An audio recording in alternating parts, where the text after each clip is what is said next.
बिहार विधानसभा चुनाव का माहौल अब पूरी तरह गर्म हो चुका है। प्रदेश की राजनीतिक गलियारों में चर्चाओं का दौर तेज है और सभी प्रमुख दल अपनी रणनीति को अंतिम रूप देने में जुट गए हैं। पहले चरण के चुनाव के लिए नामांकन प्रक्रिया पूरी हो चुकी है और इसी बीच असदुद्दीन ओवैसी की पार्टी ऑल इंडिया मजलिस-ए-इत्तेहादुल मुस्लिमीन ने अपने उम्मीदवारों की पहली सूची जारी कर दी है। पार्टी ने कुल 25 उम्मीदवारों के नामों का ऐलान किया है। इनमें ऐसे कई नाम हैं जिन्होंने पहले भी स्थानीय स्तर पर चुनाव लड़ा है, तो कुछ बिल्कुल नए चेहरे हैं जिन्हें इस बार ओवैसी ने मौका दिया है। वहीं एआईएमआईएम की इस पहली सूची में सबसे ज्यादा चर्चा सिवान सीट से हो रही है। ये वही सीट है जिसे कभी दिवंगत बाहुबली नेता मोहम्मद शहाबुद्दीन का गढ़ कहा जाता था। शहाबुद्दीन के दौर में सिवान की राजनीति का हर समीकरण उनके इर्द गिर्द घूमता रहता। इनकी लोकप्रियता और प्रभाव आज भी इलाके में महसूस की जाती है। ऐसे में ओवैसी का सिवान में मोहम्मद कैफ उर्फ बंटी को मैदान में उतारना राजनीतिक हलकों में एक बड़ा संकेत माना जा रहा है। राजनीतिक विशेषज्ञों का मानना है कि ओवैसी का ये कदम महागठबंधन और एनडीए दोनों के लिए नई चुनौती खड़ी कर सकता है।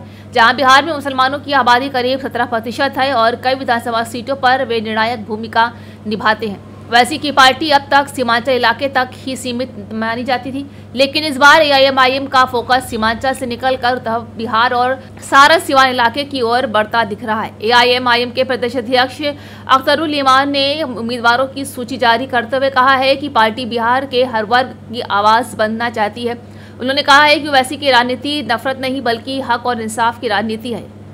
तो इस सियासी हलकों में ये भी चर्चा है कि ओवैसी का ये कदम सीधे तौर पर महागठबंधन खासकर राजद के वोट बैंक में सेध लगाने वाला साबित हो सकता है। सिवान में अब तक राजद का प्रभाव मजबूत रहा है, लेकिन मोहम्मद कैफ की उम्मीदवारी से समीकरणों में बदलाव मुमकिन है। तो उसके बाद राजनीतिक प्रेक्षकों का मानना है कि इस बार का चुनाव सिर्फ सत्ता परिवर्तन का नहीं बल्कि बिहार की सामाजिक और धार्मिक राजनीति के नए अध्याय की शुरुआत का संकेत भी हो सकता है। आने वाले दिनों में जब प्रचार अपने चरम पर होगा तब ये साफ हो जाएगा कि ओवैसी की रणनीति कितनी सफल रहती है और क्या एआईएमआईएम वाकई बिहार की राजनीति में अपनी जगह बना पाएगा या नहीं।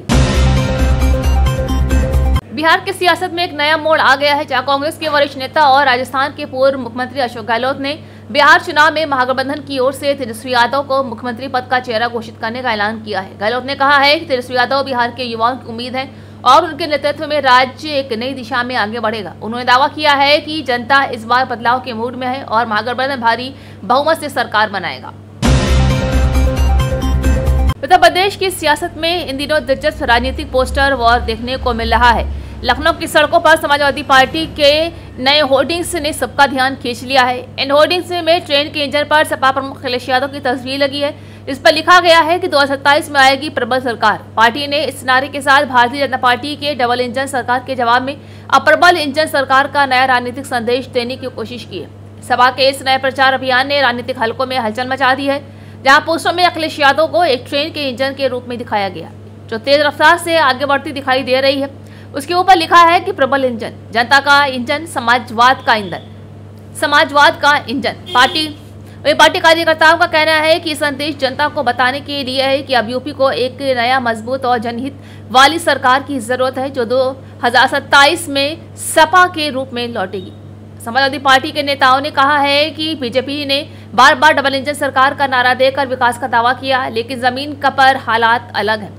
सपा का कहना है कि जनता अब उस डबल इंजन से तंग आ चुकी है जो सिर्फ घोषणाओं में चलता है। इसके जवाब में अखिलेश यादव ने पार्टी ने प्रबल इंजन सरकार का नारा गढ़ा है जो जनता की ताकत और सामाजिक न्याय की राजनीति का प्रतीक है।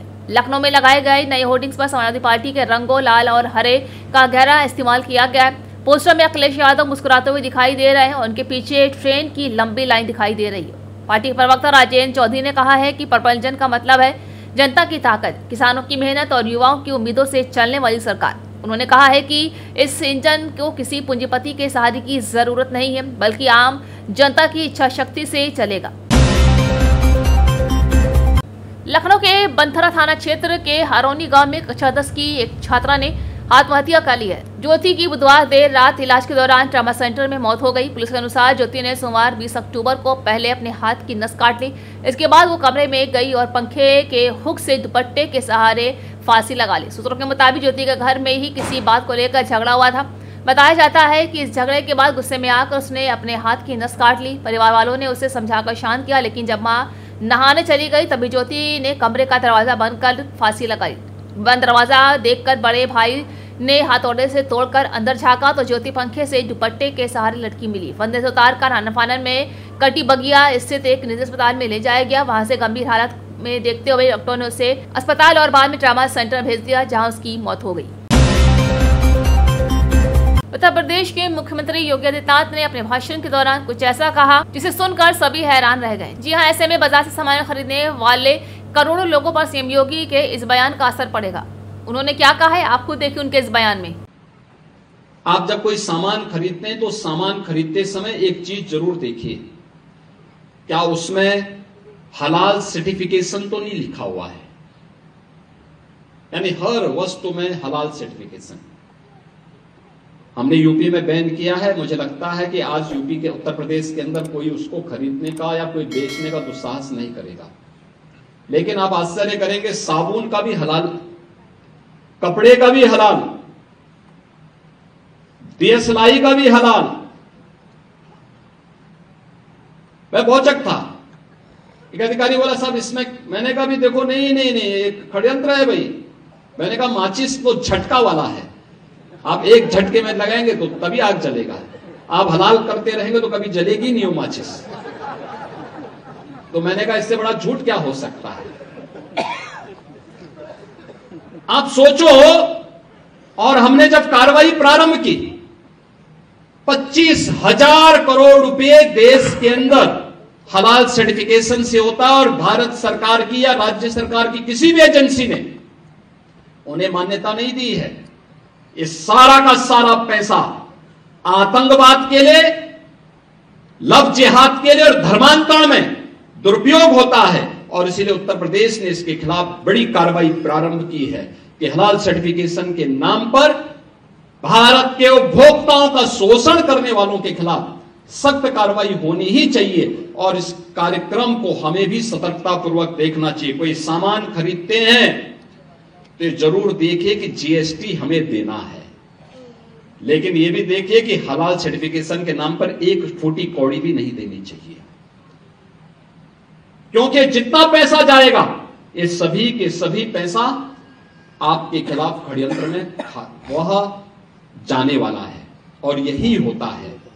और यह बड़ा षड्यंत्र किस स्तर पर हो रहा है। छांगुर एक नमूना के रूप में जलालुद्दीन को हम लोगों ने बलरामपुर में गिरफ्तार करके जेल के अंदर भेजा है। ऐसे जलालुद्दीन, ऐसे छांगुर आपके अगल बगल के भी क्षेत्र में कहीं ना कहीं बैठे होंगे, छुपे होंगे, छद्म भेष में छुपे होंगे, अन्य रूप में बैठे होंगे। उनकी गतिविधियों पर नजर रखना, उनको बहुत सतर्कता पूर्वक देखना।